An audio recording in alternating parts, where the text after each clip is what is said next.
ಅಲ್ಲ, ಈಗ ಕೋರ್ಟು ಅವ್ರಿಗೆಲ್ಲ ಕೂಡ ಈಗ ಬೇಲನ್ನು ಕೊಟ್ಟಿದ್ದಾರೆ. ಯಾವಾಗಲೂ ನೋಡಿ, ಒಬ್ಬ ಚುನಾಯಿತ ಪ್ರತಿನಿಧಿ ಅತ್ಯಂತ ಜವಾಬ್ದಾರಿಯುತವಾಗಿ ನಡ್ಕೋಬೇಕಾಗ್ತದೆ. ಅದು ಪಬ್ಲಿಕ್ ಆಗಿ ಅಷ್ಟೇ, ಖಾಸಗಿಯಾಗಿ ಅಷ್ಟೇ ಜವಾಬ್ದಾರಿಯಿಂದ ನಡ್ಕೊಳ್ಳದೇ ಇದ್ದರೆ ಇಂಥ ಅವಾಂತರಗಳಿಗೆ ನಾವೇ ಅದನ್ನು ಬರಮಾಡ್ಕೊಳ್ಳುವಂಥವ್ರಿಗೆ ಕಾರಣ ನಾವಾಗ್ತೀವಿ.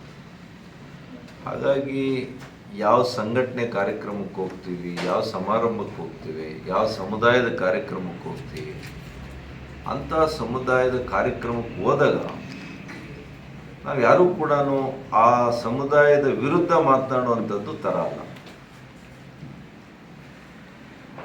ಅದನ್ನು ಅವರು ಮಾಡಿ ಅವರು ಮೇಲೆ ಹೇಳ್ಕೊಳ್ಳುವಂಥ ಕೆಲಸ ಅವ್ರು ಮಾಡಿದ್ದಾರೆ. ಮತ್ತು ಅವರು ಆವ ಭಾವ ಅವೆಲ್ಲ ಕೂಡ ನೀವು ನೋಡಿದ್ದೀರಿ. ನಾನು ಮತ್ತೆ ಮತ್ತೆ ಹೇಳಲಿಕ್ಕೆ ಹೋಗಲ್ಲ ಅದ್ರ ಬಗ್ಗೆ. ಅದು ಇಡೀ ರಾಜ್ಯದ ಜನತೆ ನೋಡಿದೆ, ಚಿಕ್ಕಬಳ್ಳಾಪುರ ಮಾತ್ರ ಅಲ್ಲ.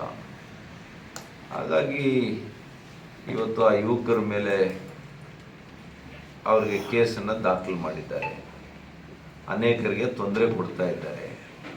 ನೋಡೋಣ ಎಷ್ಟು ದಿನ ಇವ್ರ ಸರ್ಕಾರ ಇರುತ್ತೆ, ಎಷ್ಟು ದಿನ ಇವರು ತೊಂದರೆ ಕೊಡ್ಲಿಕ್ಕೆ ಪ್ರಯತ್ನ ಮಾಡ್ತಾರೆ ನೋಡೋಣ. ಎಲ್ಲವನ್ನು ಕೂಡ ನಾವು ಕೂಡ ಗಮನಿಸ್ತಾ ಇದ್ದೀವಿ. ಎಲ್ಲವನ್ನು ಕೂಡ ನಾವು ಕೂಡ ಇಲ್ಲೇ ಇರುತ್ತೆ.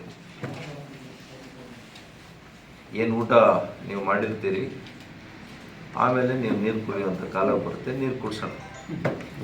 ಗೌರಿಬಿದನೂರು ತಾಲೂಕಲ್ಲಿ BJP